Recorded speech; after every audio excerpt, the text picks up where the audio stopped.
Let's go to Orlando Scandrick. Who has the best chance to be the next Dolphins head coach? Well, good question. I know I've actually already done a Brian Flores replacements video on our Dolphins YouTube channel. If you haven't checked it out, please go ahead and do so. If I was Miami, I would try to get Kellen Moore in there for the simple fact of Kellen Moore, really smart quarterback, and I'm not just saying that because Tua's a lefty. I actually think that he could help Tua grow. One of the biggest reasons why Miami decided to move on from Brian Flores was Flores wanted Deshaun Watson. He didn't believe in Tua. You need to be able to find somebody who believes in Tua. So Brian Daboll, Kellen Moore, those would probably be my top two options if I was the Miami Dolphins. All right, y'all, we got a question coming in now, and I want to ask y'all, who is the best quarterback left in the playoffs? I want you to scroll on down in the comments section. Let me know. You can go with Patrick Mahomes, Tom Brady, Josh Allen. Is there anybody else? Matthew Stafford. I think you're crazy. Joe Burrow. I wouldn't say you're totally crazy, but I think it's either Josh Allen, it's either Tom Brady, or it's Patrick Mahomes. From Winter Skull 69, the Dolphins sign one of the big-time receivers in free agency. I would rather spend big on an offensive lineman. I get where you're coming from, and Devontae Parker wasn't great, but you got a great number one in Jalen Waddle as far as I'm concerned, at least long-term. You got some tight ends. I would pay Mike Gesicki, and I would throw money at Terron Armstead, who's always hurt. Brandon Scherf coming off the injury. I would go get an offensive lineman before I got another receiver, because that O-line has not been good enough in Tua's time in Miami. From Joseph Bryant, is Tua a bust? I don't think so, at least not yet. Look, he is definitely behind Justin Herbert and Joe Burrow in that draft class. And I think if the Dolphins could do it over, they would unquestionably take Herbert over Tua, although the football team would be taking Herbert at 2, so, whatever there. But I think it's too early to call Tua a bust. There's been some good. There's been some bad. You know what I think would be really helpful? An offensive line and stability at the coordinator spot. They've changed it every year. That is not easy to do. That is a concern for Miami. So, not a bust yet. Got to play better, though, moving forward if he's going to avoid that bust label. Who do you think is the best NFL head coach candidate? Sound off for me in the comment section. Drop a name. It could be a college guy if you want, but I want to hear from you guys in the comments section. Let's say the Giants get a trade offer from the Dolphins, a third-round pick for Saquon Barkley. Would this be a good trade? I actually think it's kind of a good trade for both sides. Miami, they need a running back, and for the Giants, I love Saquon. I think he'd be a really good player in offenses, though Miami's offensive line is not very good whatsoever. So if you can get a third-round pick for Saquon, I think you take it. And then you're going to have to then go ahead and pay him. It's like $7.2 million. So the Giants, they save that money. Miami gets a stud running back, and then you have him finish off the deal. And if Saquon's good, you give him more money. If not, then, hey, get rid of him. Brian Daboll reunite with Tua. Well, I understand what you're thinking here, but I personally think that Tua and Brian Daboll might be something to consider. I just think it's going to be Kellen Moore, but Brian Daboll could end up being a guy. Was Daboll the OC, though, when Tua was there for Alabama in the first year? Okay, he definitely was. Let's go to Evan Hinders. You're my favorite NFL news channel. Chase Sr. is my favorite reporter. Will Miami hire Doug Pederson? If you look at some of the betting odds out there, Pederson, I believe, I don't know if he's the front runner, but I believe he's definitely top 3 for Miami. If I was the Dolphins, I would love to bring in somebody like Doug. It's really hard to be able to find guys out there that have a Super Bowl ring.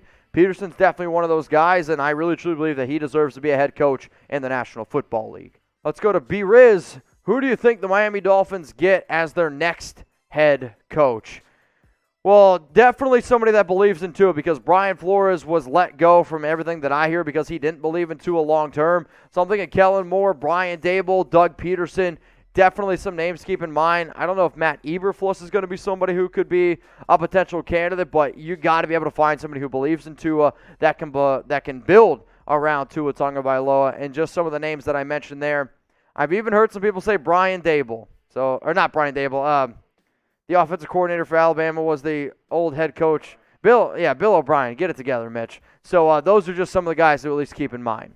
Now, whoever's going to be that next head coach of the Dolphins, as soon as we find out, we're going to go ahead. We'll keep you guys up to date. Also, we've made tons of videos around all the new head coaches. We've made tons of videos around the draft, free agency. And if anybody out there is wondering, why should I subscribe to Chat Sports? Here you go. We got NFL videos literally every single day, sometimes twice a day, sometimes 3 times a day. We go live at least 3 times a week, Monday, Wednesday. My guys are going live tomorrow, Chase and Harrison, for any given Thursday. And then you got interactive YouTube channel, so shout out to Kyle Robinson, Taylor Holland, Frankie P. More subs equals more videos, and we're 100% free. So before I go to this next question, hit that sub button and turn on those notifications. So who's going to be the very first QB drafted in 2022? Some of the names to consider: Matt Corral, Kenny Pickett, Malik Willis, Sam Howell, Carson Strong. Some people might even throw Desmond Ridder in there. I wouldn't personally. If I was a betting man, it's going to be Kenny Pickett, but I also wouldn't be surprised if it's Matt Corral. Hell, in Mel Kiper's latest mock draft, which, by the way, you guys can check out on the channel, it was neither of those guys. Find out who Mel had the Washington football team taken at number 11.